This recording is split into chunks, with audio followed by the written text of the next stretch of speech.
Did you know there's a difference between Endless and Holdover? Let's take a look at that today along with 4 other spell related mechanics.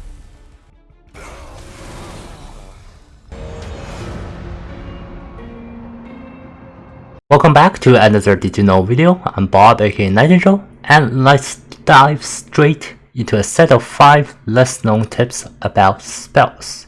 If you want more obscure tips like this one in the future, consider leaving a like as it does help me a lot.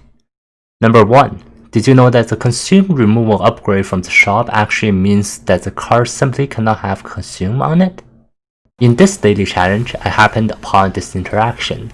I had this interaction happen to me multiple times before, but I didn't actually bother to find out what the heck was going on. So apparently, according to this Reddit reply, the upgrades are applied sequentially. So gifts for a guard would apply consume to the card first, then the consume removal upgrade kicks in and removes the consume.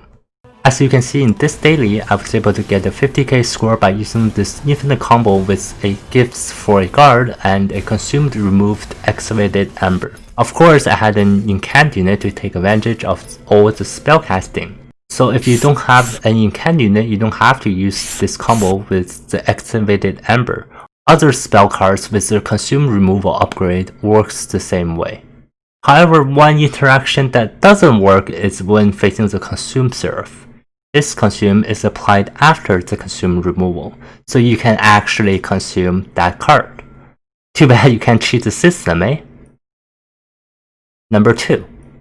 Did you know you can use Razorsharp Edge to kill enemies at 2 HP or less?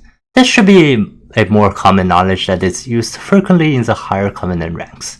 When playing the Awoken clan, they don't have much backline targeting spells, so the Razorsharp Edge is a great way to kill the backline enemies. You can use it offensively as far into the run as stage 6.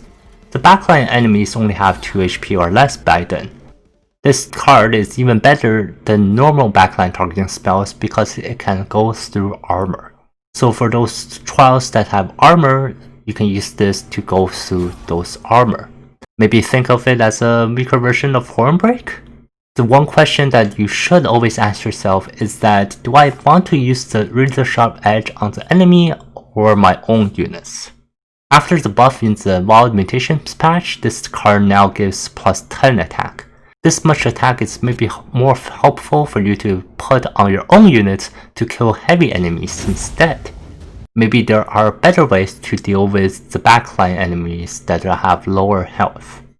Number 3. Did you know magic power affects the damage taken from branding Rite? So this number 3 is more of a tip than a did you know? Always be aware of what cards are in your deck and what artifact you have taken. I had taken Dante's Cloak or Tempered Talisman before and was lazy, so I didn't check that I had a Branding Rite in my deck, and then I had to purge the card because I couldn't play it at all since I was just taking too much damage from it. Maybe it's still right to take the Dante's Cloak or Tempered Talisman, but just be careful about what cards you have in the deck and possible negative impacts those artifacts are gonna have on your deck. Number 4. All of the ways to increase magic power for the new Attuned keyword. The new Attuned keyword is added to some spells that are powerful in the early stages but drop off in power level in the later stages. It increases all magic power added by 5 times the amount. Here are all of the ways that you can add magic power in this game. Before we do that though, here are all of the cards that have been changed to have Attuned added to them. In order to add magic powers, the most common one is the shop upgrade. We have plus 10 magic power and plus 25 magic power and consume, though I normally never put consume on my attuned spells. I would probably want to use them more than once, hoping I can draw it again in time. Yeah, like that ever happens. Second, there are the cards. There are several cards that increase magic power, but they are all in Stygian, as expected of the spellcasting clan. We have Mollusk Mage, Harness the Titan, and Gifts for a Guard. So the cards from the other clans that also have the Attuned keyword are just basically screwed. Life does not treat us all equally. Maybe just pair with Stygian instead. Be that kid that always wants to be grouped up with a smart kid in the class for a group project. because you will always get carried by that smart kid to a better grade. Next are the artifacts. There aren't that many here, so don't wait and hope for it. If it comes, great. If it doesn't, at least have a contingency plan.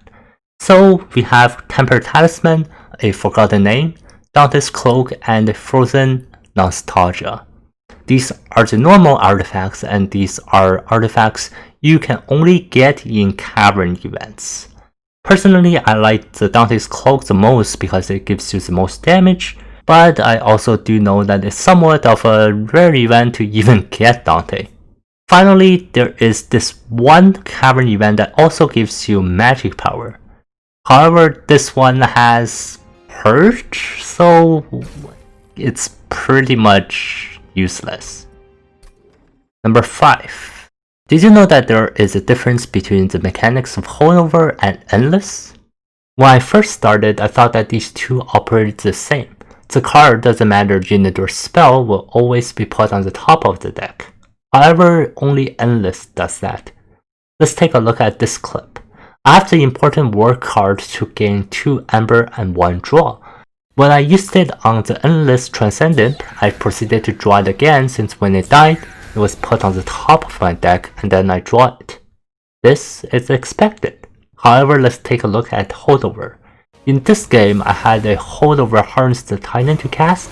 If it works like Endless, I should draw it again after I used the option token to draw me a card.